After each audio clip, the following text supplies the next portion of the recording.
1 ಅಥವಾ 2 ತಿಂಗಳಲ್ಲಿ ಭಾರತ ಮಾತುಕತೆಗೆ ಬರಲಿದೆ ಎಂದು ನಾನು ಭಾವಿಸುತ್ತೇನೆ. ಅವರು ಕ್ಷಮಿಸಿ ಎಂದು ಹೇಳಲಿದ್ದಾರೆ ಮತ್ತು ಡೊನಾಲ್ಡ್ ಟ್ರಂಪ್ ಜೊತೆ ಒಪ್ಪಂದ ಮಾಡಿಕೊಳ್ಳಲು ಪ್ರಯತ್ನಿಸಲಿದ್ದಾರೆ ಎಂದು ಅಮೆರಿಕದ ವಾಣಿಜ್ಯ ಸಚಿವ ಹವಾರ್ಡ್ ಲುಟ್ನಿಕ್ ಹೇಳಿದ್ದಾರೆ.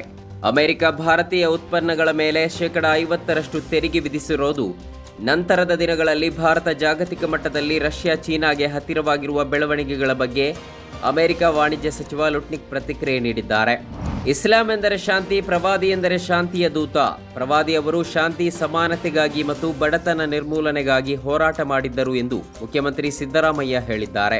ಬೆಂಗಳೂರಿನ ಅರಮನೆ ಮೈದಾನದಲ್ಲಿ ಮೀಲಾದ್ ಸಮಿತಿ ಆಯೋಜಿಸಿದ್ದ ಅಂತಾರಾಷ್ಟ್ರೀಯ ಮೀಲಾದುನ್ ನಬಿ ಸಮಾವೇಶದಲ್ಲಿ ಪಾಲ್ಗೊಂಡು ಸಿಎಂ ಮಾತನಾಡಿದ್ದಾರೆ. ಪ್ರಮುಖ ಜಂಟಿ ಕಾರ್ಯಾಚರಣೆಯಲ್ಲಿ ಗುಜರಾತ್ ಪೊಲೀಸರು ಮತ್ತು ಸಿಬಿಐ ಗುಜರಾತ್ನ ಅತಿದೊಡ್ಡ 2,300 ಕೋಟಿ ರೂಪಾಯಿಗೂ ಹೆಚ್ಚಿನ ಮೊತ್ತದ ಕ್ರಿಕೆಟ್ ಬೆಟ್ಟಿಂಗ್ ಹಗರಣದ ಪರಾರಿಯಾಗಿದ್ದ ಮಾಸ್ಟರ್ ಮೈಂಡ್ ಹರ್ಷಿತ್ ಜೈನ್ನನ್ನು ಪತ್ತೆ ಹಚ್ಚಿ ವಾಪಸ್ ಕರೆತಂದಿದೆ. ಮಾರ್ಚ್ 2023ರಲ್ಲಿ ಪೊಲೀಸ್ ದಾಳಿಯ ನಂತರ ಜೈನ್ ದುಬೈಗೆ ಪಲಾಯನ ಮಾಡಿದ್ದ.